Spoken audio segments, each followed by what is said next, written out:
They lifted the curtains of his litter to help him to his prayers, and found their king already gone. Poison in the sweet wine. So strong was the draught, the histories say, that he was dead before the next cup could be poured. He had survived burning. He had survived a year abed on milk of the poppy, his body scarred past mending. He had survived the loss of his sons, his wife, his dragon's wings. He survived everything but a single quiet cup, and to this day the histories cannot name the hand that filled it. Born in 107 AC, poisoned in his own hall in 131 AC, this is the complete story of Aegon the Second Targaryen. But was Aegon a hero, a monster, or simply a second son destroyed by a crown he never wanted? Welcome to Westeros Within, where we journey into forgotten ages, hidden legends, and ancient mysteries. Heroes and monsters of Westeros.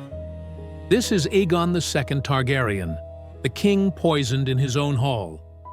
He was born in the Red Keep in 107 AC, the eldest son of King Viserys I and his second wife, Queen Alicent of House Hightower, daughter of the King's Hand. By every old law of the realm, an eldest son should have been heir without question. Yet Aegon entered the world into a riddle, for his father had already named another. Years before, Viserys had proclaimed his daughter Rhaenyra, child of his first marriage, the heir to the Iron Throne, and made his lords kneel and swear their oaths to her. From his first breath, Aegon was a complication, a living question the court could not stop asking. He was not alone for long. Queen Alicent gave Viserys more children, Helaena, then Aemond, then Daeron. Around these children, the court hardened into two camps. They called them the Greens and the Blacks. The names taken from a tourney where Alicent wore green and Rhaenyra wore black. The Greens were Alicent's people, who looked to Aegon.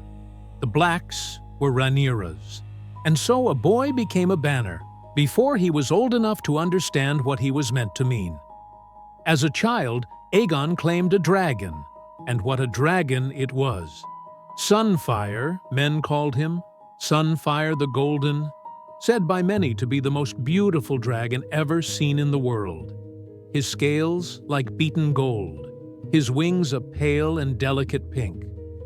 The bond between boy and dragon was true, and it would prove the one steady love of Aegon's life.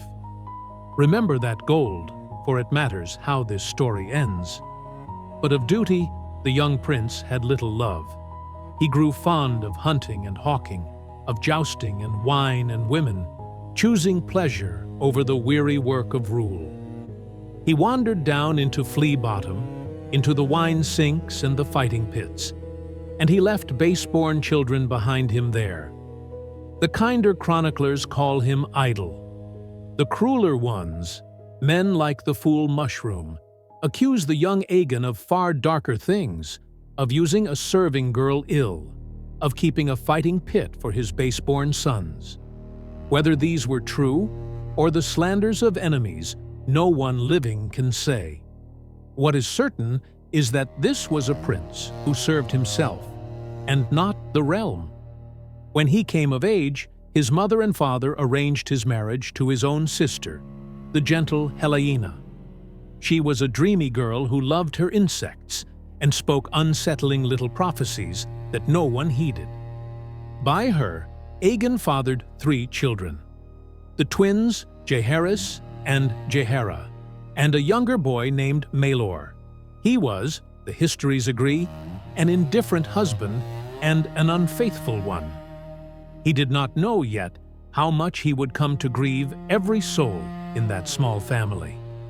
For years the two camps circled one another in the shadow of the old king. Aegon's grandfather, Otto Hightower, schemed to advance him. Rhaenyra and her uncle and husband Daemon gathered their strength upon Dragonstone. And Viserys, to the very end, would neither set his daughter aside nor crush the Greens who plotted in his son's name. Aegon himself stood mostly apart from it, a bystander, to ambitions worked in his name by others. Then the old king died, and everything changed. In 129 AC, Viserys I passed in his sleep. What he said with his last breath, no one can agree upon. Alicent would later swear he named Aegon his heir. The Blacks called that a lie, but this much is certain. Before the king's body was even cold, his queen and her father moved with terrible speed, for they were sure that if Rhaenyra took the throne, she would have Aegon and all his brothers put to death as rivals to her crown. In secret, they gathered Otto Hightower and Queen Alicent, Sir Criston Cole, Lord Commander of the King's Guard, whom men would call the Kingmaker, Grand Maester Orwyle, Lord Larys Strong, the Clubfoot, Master of Whisperers. They planned the crowning, and some accounts say they even debated whether Rhaenyra and her sons should be put to death before they could answer. What was truly said in that room is told one way by the pious Septon Eustace, and another, far uglier way, by Mushroom. They do not agree, and so we cannot know. And here is the heart of him, the thing the Greens never quite forgave. Aegon did not want the crown. When they sent for him, his men had to search the wine sinks and pleasure houses of the city to find him at all. And when he understood what they meant to do, he refused. By the most cited account, he said that his sister was the rightful heir, and that he had no wish to rule. It was his mother and grandfather who pressed him, who told him plainly that it was the crown or his life, and his children's lives with it. Only then did he yield. Mark that well. The man who would burn half the realm was shoved onto its throne against his own word. In 129 AC, the Greens crowned him before all the city, to win the small folk before Rhaenyra could answer. They chose the dragon pit upon the hill of Rhaenys for its great seating and strong walls. There Sir Criston Cole set upon Aegon's brow the crown his father, King Viserys, had worn before him. Septon Eustace anointed him with the holy oils of the Seven. They girded him with black fire, the Valyrian sword of the first Aegon, and proclaimed him Aegon the Second of his name, King of the Andals, the Rhoynar, and the First Men, Lord of the Seven Kingdoms. The thousands gathered there roared their love for him. For one shining hour, it seemed the realm was his, and then the floor of the world cracked open. Hidden among the crowd was the Princess Rhaenys, the queen who never was, and she had slipped away to her dragon. Up through the very floor of the dragon pit burst Meleys, the Red Queen, scattering the screaming small folk. Rhaenys held the new king and his mother, and all the Greens at her mercy upon Dragonback. She could have ended it there, ended all of them in a breath of fire. She chose not to. Instead, she wheeled away and flew for Dragonstone to warn the rightful heir. Rhaenyra was crowned upon her island in answer, and there was no turning back now. The dance of the dragons had begun. From his first day as king, Aegon ruled nothing. He waged a war for his very survival. And this is where the legend turns dark. In answer to the crowning, killers came in the night. The histories name them only Blood and Cheese, a sellsword, and a rat-catcher, sent creeping into the Red Keep. They found Queen Helaena and her young children, and they forced upon that gentle mother a choice no soul should ever face. Which of her boys would die? When she chose to spare her youngest, they took her eldest from her instead. Jaehaerys, the king's heir, was only a small boy, and he did not live out that night. Helaena never came back from that room whole. Her slow walk into madness began in that hour. And in Aegon, grief turned to a black and burning thirst for vengeance that would govern all the rest of his days. Yet even in his rage, the king was managed by others. The true work of the war was done by Otto Hightower, by Criston Cole, who became his hand and his field commander, and by his brother Aemond, who rode the monstrous old dragon Vhagar. Aegon chafed at being handled. He wanted his own war, his own glory, upon the back of his golden Sunfyre. His council begged him not to. He would not listen. Criston Cole laid a trap at Rook's Rest, a snare to lure out one of Rhaenyra's dragons. Against his brother's careful plan, Aegon flew to it himself for the honor of the kill, and Rhaenyra answered with Princess Rhaenys upon melees. High in the air, the golden dragon and his king were outmatched, savaged by the larger beast. Then Aemond fell upon them from his hiding place, and together Sunfyre and Vhagar brought melees down. Rhaenys was slain. It was the Green's first great victory, and Aegon had won it, but he paid a price he would carry to his grave. Sunfyre was rent near to ruin, a wing half torn away, grounded and unable to fly, and Aegon himself was burned over half his body, his hips shattered, his ribs broken, his armor seared into him where the dragonfire had washed across him. He did not appear for days. Many thought their king dead. He was hidden away, gravely wounded, and only his mother, Alicent, and Sir Criston were allowed near him. He could not rise from his bed. They kept him dosed on milk of the poppy, and he slept 9 hours of every 10. A full year would pass before he could so much as sit a litter. Some say he prayed for death. And while he lay broken, his brother Aemond was named Prince Regent and ruled in his place, taking Vhagar to burn the riverlands black. The king had become a maimed ghost, haunting his own reign. And still, the realm took from him. His youngest son, little Maelor, sent away for safety, was lost at Bitterbridge, when a frightened mob fell to fighting over the child and tore his small party apart. Of his 3 children, only his daughter Jaehaera remained. His line was being unmade while he lay helpless in his bed. By the time he could be moved, his cause in the capital was crumbling. As Rhaenyra's dragons closed upon King's Landing and his brother's grip slipped, Aegon, still crippled and carried, was smuggled out of the city in secret before she ever entered it. He sent his heir away to safety and took ship in disguise, and the crowned king of Westeros became a hunted fugitive, his whereabouts a mystery even to the men who fought for him. Somewhere out in that broken land, his golden dragon had vanished too, dragging his ruined wings across the country, making in his pain for the island of Dragonstone. But the second son was not finished. His loyalists learned that Dragonstone, Rhaenyra's own seat, sat lightly guarded while she held the capital. Worse for her, its castellan, Sir Alfred Broom, had been quietly turned. So they smuggled their broken king to the island disguised as a common man aboard a humble fishing boat. And there upon Dragonstone, Sunfyre had already come to ground.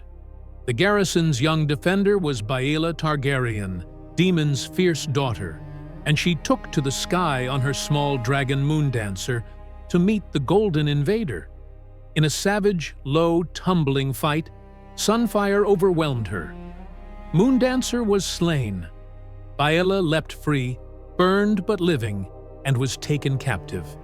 The golden dragon had killed again, and again it cost him dear, for he took fresh wounds that left him grounded forever after.